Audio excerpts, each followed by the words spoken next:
국민 여러분께 저같이 아무것도 아닌 사람이 이렇게 심려를 끼쳐서 진심으로 죄송합니다.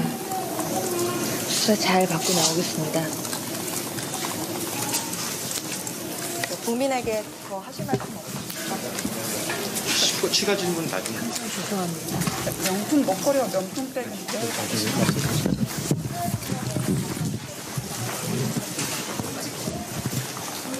네, 아무것도 아닌 사람. 아, 참 겸손한 모습이라고 봐야 되겠죠. 확실히 뭐 정무 감각은 윤석열보다는 비키세요. 지지자들 봐야 됩니다라고 했던 것에 비하면 그렇지, 그렇죠. 이렇게 자신을 매우 낮추는 네. 아, 이걸 좀 더 윤석열 전 대통령도 배웠어야 되는데. 아 근데 사실 이 되게 어떤 모습으로 등장하는지가 중요하잖아요. 그렇죠. 어제부터 뭐 다들 그걸 예상하는 사람들 이야기했는데 네. 윤석열 대통령이 계속 말없이 지나갔기 때문에 김건희 씨도 말없이 지나갈 가능성이 높다고 다 예측했는데 우리 김준일 평론가님만 심려를 끼쳐 죄송하다 이야기를 할 거라고 이야기를 했어요. 아니에요. 저도 그랬어요? 분명 센터 본능이 맞아. 있어가지고 계속 얘기를 할 거다. 나는 윤이랑 다르다. 네. 책임감을 막중하게 그렇죠. 느낀다. 뭐 그런 의미에서 보면 말을 했던 걸 보면 본인의 어떤 심정에서 나왔을지 모르겠지만 더 중심적인 그 책임의식을 갖고 있는 것 같고 그렇지. 저는 그 멘트 한마디 워딩에 굉장히 눈에 책임의식. 들어왔어요. 그 아무것도 아닌 사람이라는 네. 표현 이게 많은 생각을 하게 했습니다. 저로 하여금. 아무것도 아닌 사람? 사실은 이제 V1이냐 V0냐 뭐 V 그 자체냐 논란이 많았는데 네. 사실은 대통령을 우리가 국민들이 뽑았지만 대통령 부인을 뽑은 건 아니기 때문에 민주주의 원칙에 따른다면 아무것도 아닌 사람이죠. 대통령 옆에 있는 그냥 배우자일 뿐인데 네. 아무것도 아닌 사람이 가장 아무것보다 더 센 것처럼 행동을 해온 것으로 지금 의심을 받잖아요. 근데 그런 논란의 중심에서 오늘 역사적인 저 출두 장면에서 아무것도 아닌 사람이라는 표현을 하는 걸 보면 네. 이게 반성의 이야기인지 아니면 더 엿먹으란 이야기인지 아니면 그러니까 난 사실 아무것도 아닌데 왜 이러지라는 것인데 아무것도 아닌데 내가 이렇게까지 된 거가 어떤 의미가 있는지 굉장히 많은 생각을 하게 하는 단어입니다. 네. 그래서 저 단어를 찾아낸 것 자체는 네. 굉장히 감각이 있다 이런 아, 생각이 들어요. 아무것도 왜냐면 해석의 아닌 여지가 너무 많아. 아, 그 워딩 네, 자체를 네, 네. 잘 찾아냈다? 그렇죠, 그렇죠. 아. 그 말을 표현하기가 쉽지 않거든요. 아, 그래요? 대부분의 경우는 뭐 성실하게 조사 임하겠습니다. 이게 그동안 나온 모범 답안이었잖아요. 근데 그게 아니라 아무것도 아닌 사람이란 이 워딩이 많은 해석을 낳게 아, 해서 그래요? 두고두고 역사적인 저는 아, 그 두고두고까지 갑니까? 저는 그럴 것 같은데. 그래요? 저는 좋아하는 C사의 옷이 아니냐 뭐 이런 얘기가 있습니다. 뭐 그건 중요한 건 아니고요. 일단 조사를 갈 때 막 노란색, 빨간색 뭐 이런 거 입고 갈 수는 없잖아요. 그러니까 최대한 좀 정갈하게 보이려고 애를 쓴 것 같아요. 애를 쓴 것 같고 소위 말하면 여자들은 이런 얘기 하거든요. 꾸안 꾸라 그래서 꾸민 듯 안 꾸민 듯 꾸민 것. 사실 그게 굉장히 어렵습니다. 그래서 정숙하게 보이고 정갈해 보이고 마치 본인이 굉장히 피해자인 것처럼 그렇게 보이려 가려고 애쓴 것 같아요. 네, 약간 다소곳, 네 다소곳하고. 약간 반성 모드 비슷하게. 그렇죠. 예, 예. 그러니까 지난번에- 똑같잖아요. 네. 지난번에 그 아이빌리브 아이빌리브 사과 때. 예. 그때도 이렇게 검은색 비슷하게 입었었습니다. 검은색에 그때 머리를 풀었죠. 네. 그러니까 우리는 이 김건희가 이런 화장법에 이런 의상으로 조금 다소곳하게 보이면 마음이 누그러지는 사람들인 거예요. 이거 어떻게 봐야 됩니까? 그러니까 좀 우습게 본다 이런 생각이 자꾸 들어요. 이 사람들이 우리를.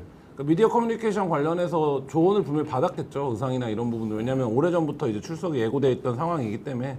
근데 김건희 입장에서는 이제 본인이 예전에 딱 한 번 사과를 해봤던 거 아닙니까? 대국민 사과 네. 형식을. 그러니까 그때랑 비슷한 연출을 한 것 같고. 근데 뭐 사실 저는 이제 김건희가 워낙 그걸로 좀 약간 뭐라 그럴까요? 그러니까 특이점이 온 케이스이긴 한데 김건희 의상이라든지 화장이라든지 뭐 이거 사실 별로 하나도 중요한 문제도 아니고 본질도 아니고 오히려 이제 뭐 이거를 오래 얘기하는 그러니까 말하자면 평가하고 이거에 의미를 부여하는 게 본질을 오히려 그 훼손하는 행위일 수 있기 때문에 오늘 김건희가 조사에 얼마나 충실히 응하느냐 본인을 둘러싼 혐의들에 어떻게 답변하느냐 이게 오히려 지금 이제 관건이 돼야 되는데 네, 특검 사무실에 내려서 행차하는 장면이 그야말로 뭐 근사해요. 경호처 직원이 문 열어주고 캐피탈이었죠. 캐피탈에서 내리고 이러고 가는데 윤석열은 이미 탄핵했고 또 심판도 진행 중인데 윤석열의 아내였다는 이유만으로 이렇게까지 경호를 해야 되나요?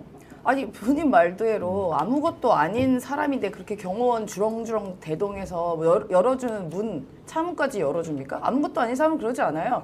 일반적으로 보통 수사받는 사람들 본인 손으로 손수 열입니다. 네, 자기가 뭐라고요? 소위 말하는 지가 뭔데? 소위 그렇죠. 말하면. 캐피탈은 이렇게 카니발. 아, 카니발은 이게 자동으로 열려져요. 그렇죠. 예, 예. 근데 밖에서나 안에서나. 네. 그러니까 여전히 나는 건재하다. 니들 짓거려 봐라. 나는 여전히 건재하고 너네들 내가 감옥 가는 거 원하겠지? 하지만 그렇게 순순히 내가 그럴 것 같지 않아라는 그런 자만심이 보였습니다. 저도 굉장히 그 말 하나하나 기분이 나빴던 게요. 아무것도 아닌 사람 여기서 굉장히 많은 의미가 담겨져 있는 거예요. 본인은 아무것도 아닌 사람이라고 하면서 그러니까 예를 들어 윤석열에게 모든 죄를 다 뒤집어 씌우려는 게 이제 이 말에 또 의미가 담겨져 있다 봅니다. 그러면 질문했을 때 사실 저는 아무것도 몰라요. 저는 아무것도 아닌 사람이었습니다. 다 윤석열이 한 거예요. 다 윤석열이 시킨 거예요. 다 윤석열이 알아서 한 거예요. 이런 걸로 빠져나갈 구멍을 이 말에서도 심어 놓은 것 같고요. 또 하나는 우리 국민들에게 또 하는 메시지 같습니다. 김건희 씨가 예전에 이명수 기자와의 통화에서도 이야기하는 거 보면 걔네들 어차피 그래 봐야 뭐 다 죽었어. 뭐 가만히 있지 않을 거야. 뭐 이런 식으로 예고를 하거든요. 그리고 최재형 목사와의 대화에서도 들어보면 그 당시도 이렇게 지금 뭐 저에 대해서 이런저런 논란이 있는데 그거 좀 잠잠해질 거예요. 잠잠해지면 내가 통일을 뭐 구상하고 있어. 이런 얘기를 한 적이 있습니다. 그러니까 김건희 씨는 지금 이렇게 특검 3개가 돌아가고 있고 그 3개의 나중에 종착점 김건희인 것도 알고 있을 거지만 지금 본인은 그래봤자 지금 이렇게 니네들이 아무리 시끄럽게 특검 돌리고 국민들이 비난해도 나는 괜찮아 건재 너네들은 정말 아무것도 아닌 사람들이야. 니네 나 몰라? 이거 같아요. 그래서 굉장히 기분도 나쁘고요. 그리고 심려를 끼쳐서 죄송하다고 했는데요. 심려를 끼쳐서 죄송한 게 아닙니다. 우리 국가를 망가뜨리고 국가를 사욕으로 점철시켜놨고 심지어 전쟁까지 일으키려고 했었어요. 국민의 안전, 생명 잃어버릴 뻔했습니다. 그리고 심지어 최혜병 같은 분은 돌아가셨어요. 이런 일들이 있었습니다. 이태원 참사 희생자도 그렇고요. 그런데 심려를 끼쳐서 죄송하다뇨. 우리가 심려 끼쳐가지고 지금 본인한테 수사받으라고 한 겁니까? 막대한 죄를 지었으니까 그걸 수사를 받게 하는 거 아니겠어요? 이 말이 너무 소위 말하면 정말 역겨웠어요. 재수 없었습니다. 정말. 저희가 뉴스 첫머리에 올린 구속영장 청구 유력 소식을 조금 더 자세히 전해드리겠습니다. 전직 대통령 부부가 동시에 구속 수감이 된다면 이 역시 헌정사상 처음 있는 일입니다. 연지연 기자가 나와 있습니다. 오늘 조사를 마친 뒤에 빠르면 내일쯤 구속영장을 청구할 것으로 보인다. 이게 우리 보도의 핵심이죠. 그렇습니다. 내일쯤 구속영장이 청구될 가능성이 큰 것으로 취재가 됐습니다. 예. 특검은 이미 한 차례 조사 뒤에 구속영장을 청구할 계획으로 미리 준비를 해온 것으로 알려졌습니다. 그동안 이 김 여사 그리고 김 여사 측의 입장을 봤을 때 이 조사에서 혐의를 부인할 게 충분히 예상됐던 것도 반영된 것으로 풀이가 됩니다. 예. 가정이지만요. 이렇게 되면 윤석열 전 대통령에 이어서 전직 대통령 부부가 모두 구속되는 초유의 상황이 발생할 수도 있습니다. 예. 오늘 조사에서 혐의 내용 상당 부분을 부인했을 가능성이 있고요. 그럼에도 불구하고 곧바로 영장 청구로 간다면 그만큼 물증이 확보가 많이 됐다라고 보는 겁니까? 네, 그렇습니다. 하나씩 살펴보겠습니다.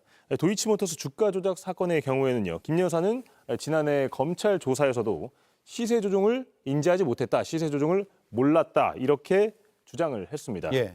하지만 올해 검찰이 재수사에 나서면서요.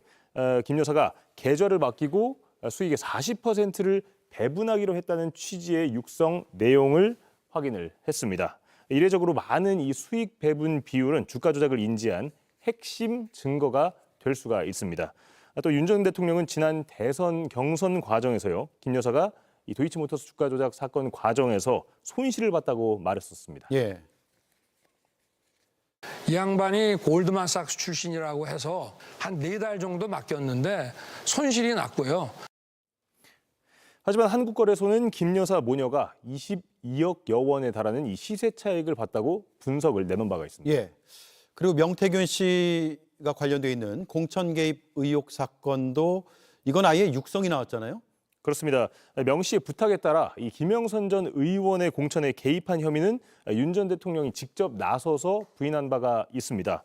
하지만 명 씨와의 통화 육성이 말씀하신 대로 공개가 되면서 곧바로 이 거짓말이라는 게 드러났습니다. 이 연달아서 그 육성 한번 들어보겠습니다. 예. 저는 그 당시에 공관위원장이 우리 정진석 비서실장인 줄 알고 있었어요. 내가 상현이한테 내가 한 번 더 얘기를 할게. 걔가 공관위원장이니까. 네, 김건희 여사가 이 통화에 이어서 명 씨와 다시 통화를 하면서 당선인 그러니까 윤 전 대통령이 김 전 의원을 밀라고 했다는 말을 전하기도 했습니다. 윤상현 의원도 특검 조사에서 윤 전 대통령과의 통화 사실을 인정했습니다. 예. 그리고 건진법사 의혹 역시도 물증이 뚜렷해 보이는데요. 네, 그렇습니다. 윤 전 대통령은 건진법사 전씨를 두고요. 스님인 줄 알았다. 이렇게 해명을 해온 바가 있습니다. 예. 김 여사 측도 건진법사 의혹에 대해서 선을 그어왔는데요. 하지만 특검 수사 과정에서 건진법사 휴대전화 안에서 건의2로 저장된 번호로 대통령실 명단과 인사청탁 관련 연락이 오간 정황이 포착되기도 했습니다. 예. 네, 저희가 뉴스룸 중에 김건희 피의자의 조사가 완전히 끝나고 귀가를 하면 바로 현장을 연결해서 그 모습을 보도록 하겠습니다. 그리고 제 옆에 앞서 전해준 연지한 기자가 다시 한번 나와 있습니다. 오늘 조사 끝나고 구속영장 청구가 유력하다 이렇게 앞서 전해드렸고요. 구속영장 청구 전까지 오늘 이제 조사 완전히 끝나고 오늘 밤 내일 오전 어떤 단계를 밟게 됩니까? 네, 일단 오늘 받은 진술 조서를 검토를 하게 될 거고요. 지난해 검찰 조사 또 그동안 의혹에 대해 김 여사와 김 여사 측이 내놓은 해명했던 것들이 있기 때문에 예. 특검이 예상했던 범위에서 진술 내용이 크게 벗어나지는 않을 것으로 보입니다. 혐의를 대부분 부인해 왔던 입장인데요. 이 내용은 구속영장을 청구할 때 반영될 것으로 예상이 됩니다. 통상 물증이 있는데도 혐의를 부인하면 증거인멸 우려와 연결짓는 경우가 많습니다. 네, 증거인멸 우려. 그런데 오늘 조사하고 내일쯤 구속영장 청구를 한다면 속도가 빠른 편인데 그렇게 빨리 할 수밖에 없는 것도 역시 증거인멸 우려 때문입니까? 네, 그렇게 볼 수 있습니다. 김 여사가 지금 혐의를 부인하고 있는 데다가요. 오늘 조사로 또 특검이 가지고 있는 이 물증이 김 여사와 김 여사 측에 노출될 수 있는 만큼 증거인멸 우려가 더 커질 수도 있다는 점을 고려한 것으로 보입니다. 예. 일단 오늘 하루에 5개의 사건을 조사를 했다는 건요. 그만큼 속도감 있게 속전속결로 조사가 진행이 되었다 이렇게 봐야 하는데요. 추가 질문으로 김 여사의 주장에 허점을 파고 들기보다는 준비한 질문지에 따라 우선 김 여사의 입장을 듣는데 주력한 것으로 보입니다. 예. 나머지 보완 조사는 신병 확보 이후에 진행하겠다는 뜻으로도 풀이가 됩니다. 예. 구속영장이 청구가 되면 영장실질 심사가 열릴 텐데 뭐 여러 가지 사안이 이제 검토가 되겠죠. 사안으로 판단이 될 텐데 그런 주장을 할 수도 있습니까? 나는 이제 전직 대통령 부인이다.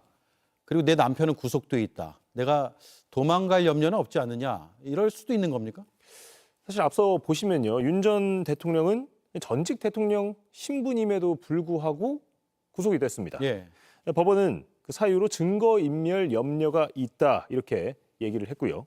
특검은 김 여사도 도주 우려보다는 증거인멸 염려가 있다 이런 점을 구속 필요성을 강조하는데 사용할 것으로 보입니다. 예, 주로 사안이 중대한가와 함께 증거인멸 가능성 또 도주의 우려 이거 함께 고려하게 되죠. 법조계에서 이런 말도 있어요. 약간 뭐랄까요 속설인데 웬만해서 부부를 함께 구속시키지 않는다. 그런 주장을 할 가능성도 있어 보이세요? 사실 법조계에서 그런 방어 논리를 주장하는 그런 분석을 내놓는 경우도 있는데요. 물론 과거에 부부를 동시에 구속한 사례가 없는 것은 아닙니다. 예. 특히 부부를 동시에 구속하지 않는 것은 이 같은 범죄 사실에 동일한 이 혐의를 같은 범죄를 함께 저질렀을 때 부부를 함께 구속하지 않는 경우가 있는 건데요. 하지만 윤석열 전 대통령은 이 내란 관련 범죄로 구속이 된 상태입니다. 그리고 김건희 여사 같은 경우에는요. 도이치모터스 주가 조작 의혹 그리고 건진법사 의혹 등 이 별개의 범죄로 수사를 지금 받고 있는 상황입니다. 이 때문에 부부 동시 구속은 좀 어려울 수 있다 이런 방어 논리는 설득력이 떨어진다 이런 분석도 역시 나오고 있습니다. 혐의점이 겹치는 것도 있지만 다른 것도 있고요. 그렇습니다. 예. 지금 윤석열 전 대통령의 경우에는 내란 관련 범죄로 구속이 된 상태고 김 여사는 특검에서 도이치 주가 조작 의혹 등 별개 범죄로 수사를 받고 있는 상황입니다. 예. 자, 마지막으로 짧게 짚어보죠. 속옷 저항까지 한 전직 대통령 수사 앞으로 어떻게 되는 겁니까? 윤 전 대통령은 당초에 속옷 저항 등을 하면서 특검에 이 체포영장 집행을 거부해 왔습니다. 당초 특검은 윤 전 대통령을 김 여사 소환 전에 조사를 하려고 했는데 말씀하신 것처럼 그런 저항을 하면서 미뤄진 것입니다. 특검은 윤 전 대통령이 소환 조사를 계속해서 거부하면 체포영장을 이르면 내일이라도 다시 집행할 것으로 보입니다. 네, 여기까지 듣죠. 법조팀 연지환 기자였습니다.